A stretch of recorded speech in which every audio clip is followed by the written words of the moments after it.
Welcome to the collection of the wildest and craziest AITA Reddit stories of all time. From wild betrayals to shocking twists, these tales will leave you questioning who is really in the wrong. Let's dive in together.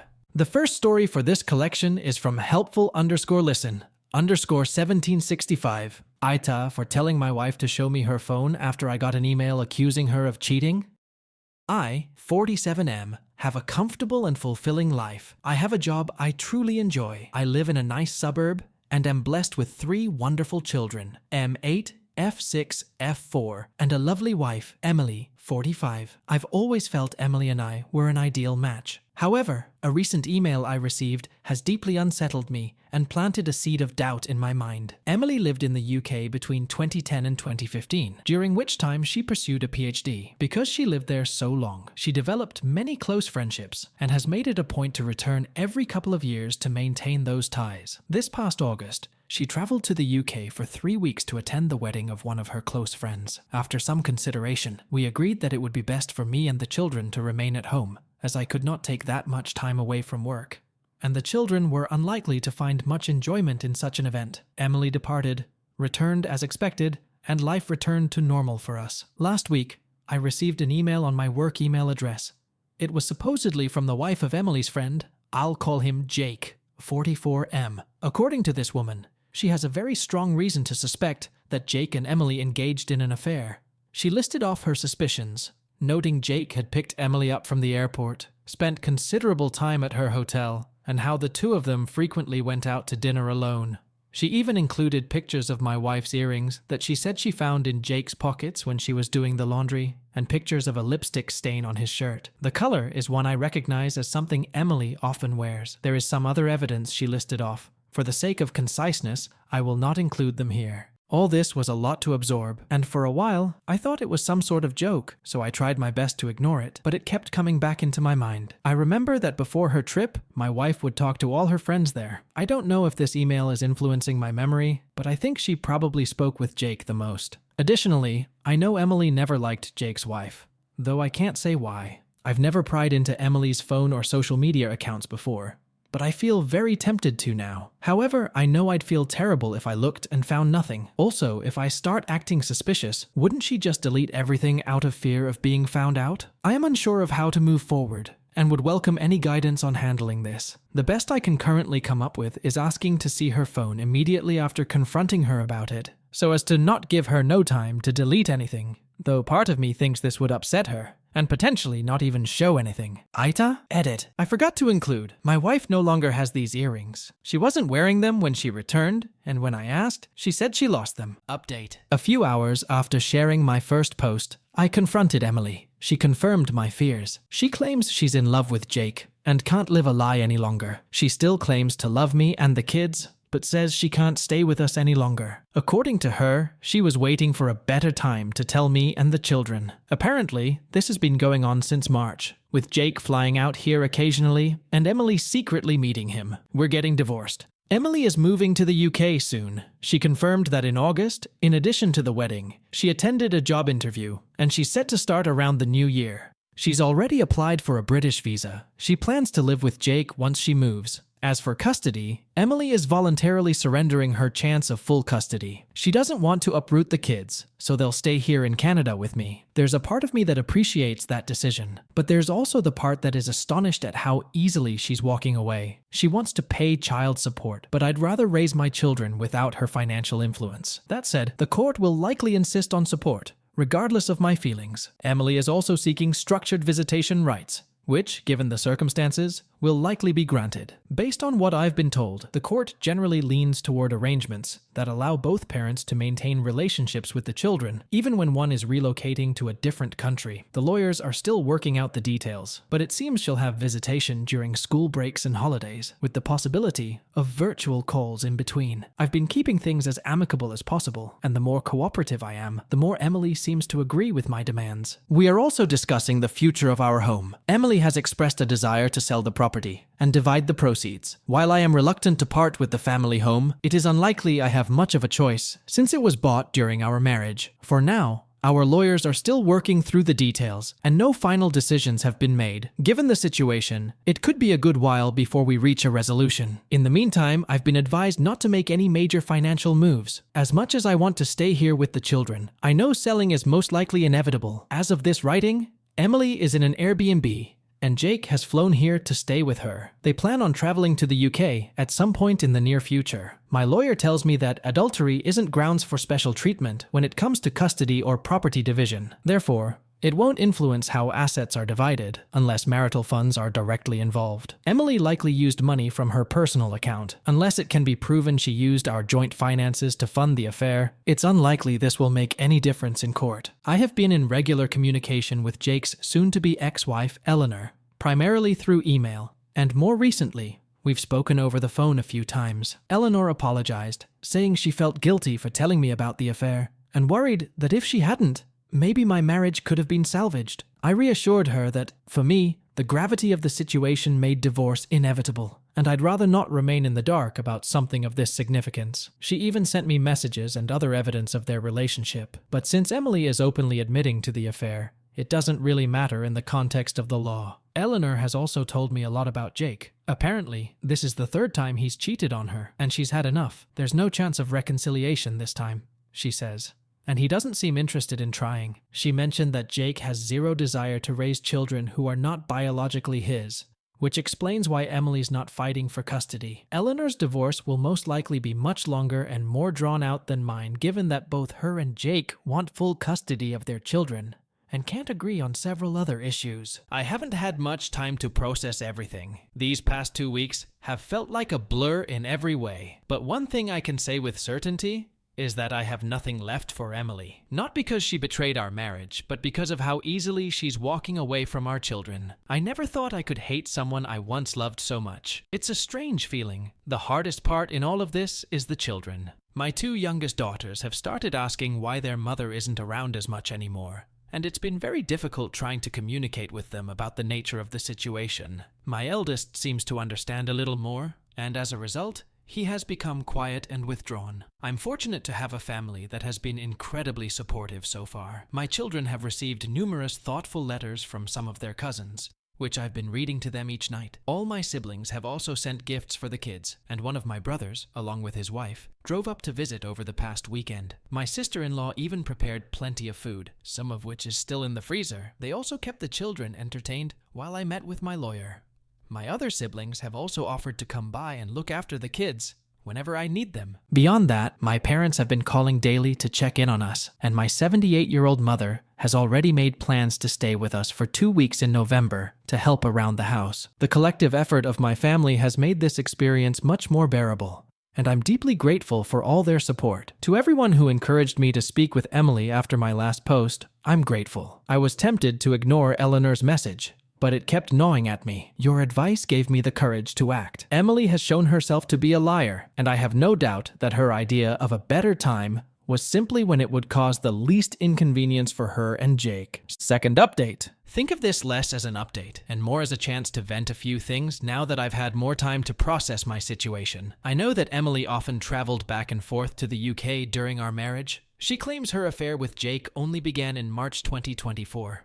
But I'm convinced she's lying. It's almost certain that this has been going on for years. Given how much she had already prepared by the time I confronted her, it's become clear to me and everyone else that she had been planning this for some time. In fact, within a few short days of our confrontation, she already had certain legal documents prepared. Additionally, Jake arriving in Canada shortly after I confronted Emily made it clear that they had planned for her to tell me roughly around this date in advance. It makes sense that Emily was well prepared and was just waiting for things to be better lined up for herself. After all, she'd long since applied for her visa, secured a job, secretly appraised her car, our family car, though it was under her name, and sent personal items with Jake to the UK during his secret visits, all right under my oblivious nose. I have a feeling I'm only scratching the surface and have no real idea of how far this actually goes. Not that Emily would ever tell me its depth. In addition to all of this, Emily had already been in touch with her lawyer long before I confronted her. Taking all this into account, it's hard not to wonder if she secured her job even earlier than she let on, perhaps to make her actions seem less calculated. 2 of Emily's friends have since reached out to express shock and disappointment by her actions. One of them, Janet, mentioned that according to another friend, Emily had been consulting her divorce lawyer as far back as late August or early September. And this other friend also confirmed my suspicion that Emily had been sending some of her belongings to the UK during Jake's visits. I've been losing sleep, replaying the past few months in my mind, maybe driving myself a little crazy, but certain things stand out. For example, when Emily went to the UK in August for the wedding, she was carrying 3 fully loaded suitcases. She told me that they were filled with presents for her friends, and I didn't question it, even though it seemed a bit excessive at the time. When I picked her up from the airport after her trip, I noticed the bags were suspiciously light. I can assume that in addition to the job interview she claimed to attend, she transported a bunch of her personal items to the UK, which would explain why, since her return, she seemed to have been wearing a smaller selection of her clothing. Despite this, I was somehow blindsided, and I completely blame myself. Looking back, I can see there were signs I ignored, and I guess I didn't think Emily was capable of this sort of thing. A part of me wonders if this outcome could have been avoided entirely had I been more assertive and vigilant in the past. The worst part of all is that my children are now dealing with the consequences of my ignorance and stupidity. While I twiddled my thumbs, my wife had essentially started a new life. Most people in my life now know about my separation from Emily. I've stopped wearing my wedding band, and I've explained the situation to friends and colleagues who noticed its absence. One of my close friends, and many others who reached out privately on Reddit, have suggested I get DNA tests for the children, given Emily's travel patterns and tendency to lie. While I understand where they are coming from, this is something I'll never do.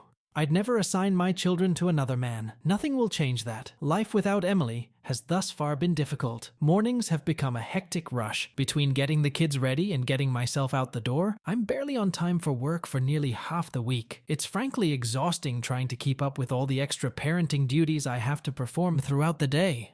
Our current home has a large driveway, so on top of everything else, I'm already dreading the task of shoveling it once the snow starts falling. The kids are feeling the strain as well. They don't particularly like the food I prepare most days, and they hate how I'm always busy. It's incredibly frustrating to know that while we're here struggling, Emily recently departed for a relaxing vacation through Europe with Jake. Communication between us has dwindled, and I only learned of these developments recently. I have no idea if she plans to return to Canada after her vacation, or settle directly into what will likely be a very comfortable life in the UK. On a more positive note, I was able to get the kids to see their doctor recently. She gave me a bunch of useful resources and advice. She placed an emphasis on how time and clear communication were the most important factors for their adjustment. While I'm optimistic, I'd be lying if I said I wasn't worried. It's still early, I know, but they remain quite upset about the entire ordeal and act out regularly as a result. It is abundantly clear that they're having a hard time adjusting to our new reality. Throughout all of this, my family has been a tremendous support. My mother arrived as promised early last week,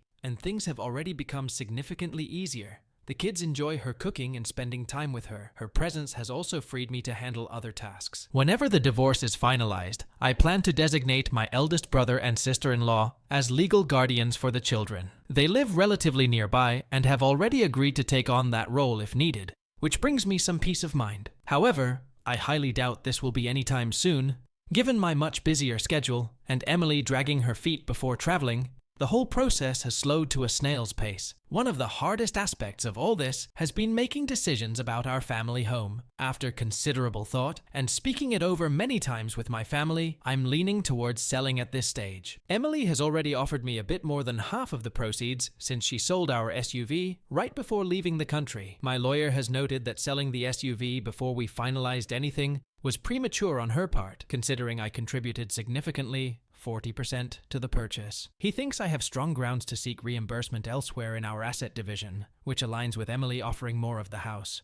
Getting more than half seems fair, given that I contributed about 65–70% of the down payment and monthly mortgage payments. As I mentioned above, the family SUV was registered in only her name. However, I covered about 40% of its cost, so it's frustrating she sold it unilaterally. As I've learned over the past several weeks, my sedan is too snug for the kids and inconvenient for my mother to duck in and out of when she runs errands. Therefore, I'll need to trade it for something larger. In return, Emily has graciously insisted I keep the furniture and appliances, least she can do, I suppose. As much as part of me would like to stay in our current home, it's probably better for us to move. Part of me hopes this will help us avoid future interference from Emily, though. In reality, She's just as likely to interfere no matter where we are. I've been looking at townhouses closer to my place of work, which would cut down my commute and place us near a well-rated school. However, my sisters brought up that moving the kids now would mean changing schools and losing their friends, which would be yet another big change for them. An alternative option is that we move to a smaller, more manageable house close to our current one. This would reduce my workload and allow the kids to stay at the same school. Regardless of which option we choose, the idea of a new home without Emily's memory is appealing. Our current home's location is yet another example of how foolish and short-sighted I've been. Its location was much more convenient for Emily's commute compared to my own. It worked out for a time as the children's school was close to Emily's work in case they needed her during the day. But now, all of this is useless, as my place of work is rather far. I've heard nothing from Emily's family, and frankly, I have no interest in reaching out. As for Emily's future with Jake, I don't wish her relationship to fail. The longer her life is stable, the less likely she'll disrupt ours. But I take solace in knowing she remains unaware of Jake's infidelity history. I don't feel any moral obligation to warn her about Jake's character, and Eleanor feels the same way. I've made a point to check in on Eleanor regularly. She doesn't have the same family support I do.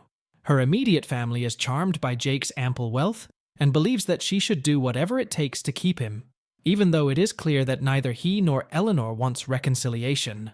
OP is not an AH here, rather her wife is an AH, a big AH, for cheating on her loving husband and deserting her kids. She is the most ungrateful woman I have ever heard of. OP isn't in the wrong here, so I would rate her 0 out of 5 on the AH scale. As for OP's ex-wife, she is a big AH, and I would rate her 3.5 out of 5 on the AH scale. Let's now jump onto the next story from OK-Celis-1890. AITA for refusing to uninvite my maid of honor's ex to my wedding? I have known Kate, 23F, who was supposed to be my maid of honor, since 7th grade. When we were in 11th grade, she started having some complications with her home life, and she moved in with me, my parents, my younger sister, and my older brother whenever he was home from college for the rest of high school. One of my parents' only big rules was that we were not allowed to have significant others over at the house without their permission. Kate was always pretty quiet and followed the rules, so imagine my surprise when I walked into Kate's makeshift room to get my charger and found my brother asleep in her bed with her. I probably overrated just a little because I woke them up and told them they needed to rethink this situation. I said if our parents found out, they'd probably kick Kate out, and if anything happened between the two of them, it could ruin Kate's relationship with my whole family. Kate promised she would be careful and wouldn't let anything put our friendship in jeopardy. They didn't get caught and told my parents once Kate finally graduated. All seemed okay. Kate and my brother, 25M, dated on and off throughout the rest of her high school experience, and part of the way through college too. Their relationship was always very unhealthy and unstable, and my brother finally cut ties with her permanently over the summer before our junior year of college when he graduated and found a job a few hours away. Kate did not handle this well. We actually didn't talk at all for a few months, but reconciled when she came home for winter break. We mended our friendship but steered clear of mentioning my brother whenever we were together. My 24M husband and I have been together since my sophomore year of college. Kate had always been the biggest supporter of our relationship, so when it was time to pick a maid of honor after we got engaged, the choice seemed obvious. My now husband became close friends with my brother after we got engaged, and actually ended up making him one of his groomsmen. I mentioned this casually in front of Kate, who didn't seem to have much of a reaction, so I thought we would be in the clear since they had broken up about 3 years ago, and Kate had had other boyfriends since him. The problem arose 3 days before the wedding. Kate found out that my brother was bringing a +1 to my wedding. Out of nowhere, she blew up on me, telling me I was a horrible friend for letting him do that. I apologized, but reminded her that he is my brother and is important to me too. She stormed out and refused to talk to me the rest of the day. The next day, she showed up at my apartment and apologized for yelling. She said, "I will still attend your wedding as long as he isn't there." I said, "He?" She responded, "Your brother." Shocked, I explained to her that I couldn't just uninvite him to the wedding. He's my family. She told me she's my family too. I said I could try to talk to him about not bringing a +1, but she shut that down, saying that wasn't good enough because now she knows there would have been another girl there. She then repeated that if my brother is at my wedding, she won't be. I honestly don't think she expected me to do what I did, but I told her if she was making me choose which of them I'd rather have at my wedding, I wouldn't choose the person who gave me the ultimatum. I said my brother was coming to my wedding, end of story. She lost her mind screaming at me before leaving my apartment and blocking me on everything. It's been almost 2 months since everything happened. My wedding was incredible, and my cousin stepped up to be my maid of honor. My brother and his date were wonderful company, and I am glad I didn't uninvite them. However, this week I have been reflecting on Kate and I's relationship and have been feeling really down. I can't help but think I might have been a bit too harsh in making the decision I did, but I also don't know what a good alternative would have been. Yes, they're exes, but one of them is my brother and the other was my best friend. What else could I have done? Also, Kate had promised me years ago that she wouldn't let anything between them ruin our friendship. Am I wrong to hold her to that standard we set like 6 years ago? I honestly don't know. Please tell me. AITA? OP is not an AH for prioritizing her brother over her dramatic friend. OP's friend is being unreasonably demanding and silly. So I would rate OP's friend 1.5 out of 5 on the AH scale, and OP gets nothing. Let's now jump on to the next story from Happy-Zebra, 2999. AITA for not wanting to keep the peace during the holidays? My 21F family consists of me, my sister, 19F, mom, 45F, dad, 52M, and grandparents, mom's side. My aunt and uncle also are a huge part of the family, but are not a part of what is going on. Long story short, my dad has always been an angry man from the day I can remember. Whether it was him pushing my grandpa down a hill when I was a child, or the weeks we spent staying at my grandparents because my parents were fighting, I have seen him emotionally and verbally abuse me and my siblings and mother my entire life. To mention, and what plays a huge part in this story, is that my dad is an extreme right-wing Republican Trump supporter, you name it. When I was in HS, my mom found out that I am a lesbian and I got grounded for months, all while keeping it from my dad. It was really tough, but my mother and I's relationship has grown since then, and she loves my girlfriend of 5 years. My dad, on the other hand, I am not sure even knows. We do not talk at all. I am about an hour away at school, and when I do visit home, he either goes in his room and shuts the door, or keeps himself busy enough to not engage. My mom spends all of her time trying to force us to have a relationship, but it is just clear he does not really like me. I came to this conclusion recently when I found out my dad talks to and treats my sister completely normal, and even pays her rent. With the election year, there has been a lot of tension at home when I visit, specifically from my dad. Fast forward to election day. I shared a post on Facebook that read, "Men who vote for rapists do not respect women." My dad was on my mom's phone and saw the post that I shared. He does not have Facebook because the family had to force him off during the 2016 election, for reasons I'm sure you can assume. Once he saw the post, my mom told me not to visit home that day, as I was planning to. She said my dad was pissed about my Facebook post. Then my dad texted me for the first time in forever, a paragraph about how I called him a rapist and that he is cutting me off. WTF?